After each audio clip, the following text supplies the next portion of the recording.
Good morning all. അപ്പോൾ ഇന്ന് Friday morning ആണ് കേട്ടോ. അപ്പോൾ നല്ലൊരു മുട്ടക്കറി റെസിപ്പിയാണ് കേട്ടോ. എണ്ണ ഒഴിക്കുക, വെളുത്തുള്ളി ഇഞ്ചി ചതച്ചത് ചേർക്കുക, പച്ചമുളക് ചേർക്കുക. വെളുത്തുള്ളി ഇഞ്ചി ഞാൻ അത്രയും ഗോൾഡൻ ബ്രൗൺ ആക്കണമെന്ന് വിചാരിച്ചല്ല കേട്ടോ. ഞാൻ ബാക്കി പരിപാടിക്ക് പോയിട്ട് വന്നപ്പോഴത്തേക്ക് അത് കുറച്ച് ബ്രൗൺ ആയിപ്പോയി. അതുകൊണ്ടാണോ എന്നെനിക്കറിയില്ല. നല്ല അടിപൊളി ടേസ്റ്റി കറിയാണ് കേട്ടോ. എനിക്ക് തോന്നുന്നു വെളുത്തുള്ളി ഇഞ്ചിയും അത്രയും ബ്രൗൺ ആക്കി എടുത്താൽ നല്ല ഒരു ഫ്ലേവർ കിട്ടുമെന്ന് കേട്ടോ.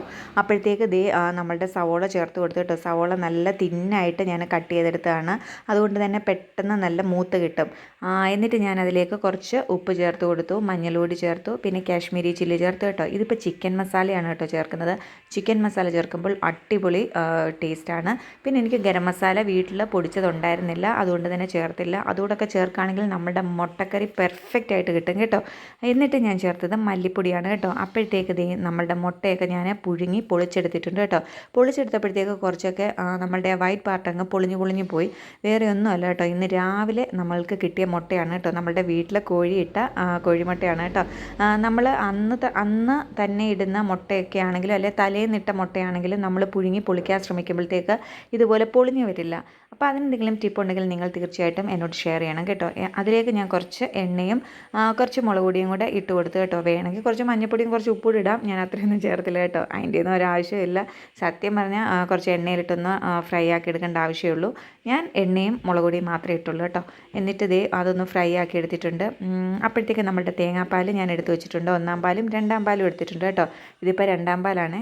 രണ്ടാം പാലിൽ കിടന്ന് ഇതൊന്ന് വെന്ത് കുറുകി വരുമ്പോഴത്തേക്ക് നമുക്ക് നമ്മളുടെ മുട്ടയിട്ട് കൊടുക്കാം കേട്ടോ.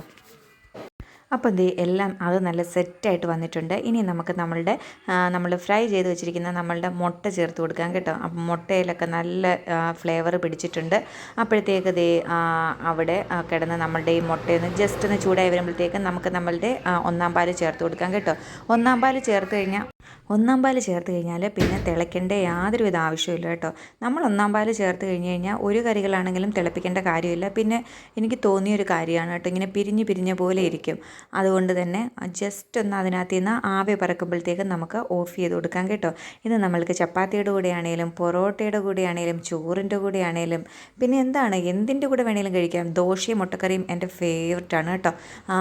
റെഡ് കളറിൽ നമ്മൾ തേങ്ങാപ്പാൽ ഒഴിക്കാതെ ഉണ്ടാക്കുന്ന ആ ഒരു മുട്ട റോസ്റ്റും ദോശയും എൻ്റെ ഫേവറേറ്റ് ബ്രേക്ക്ഫാസ്റ്റാണ് കേട്ടോ.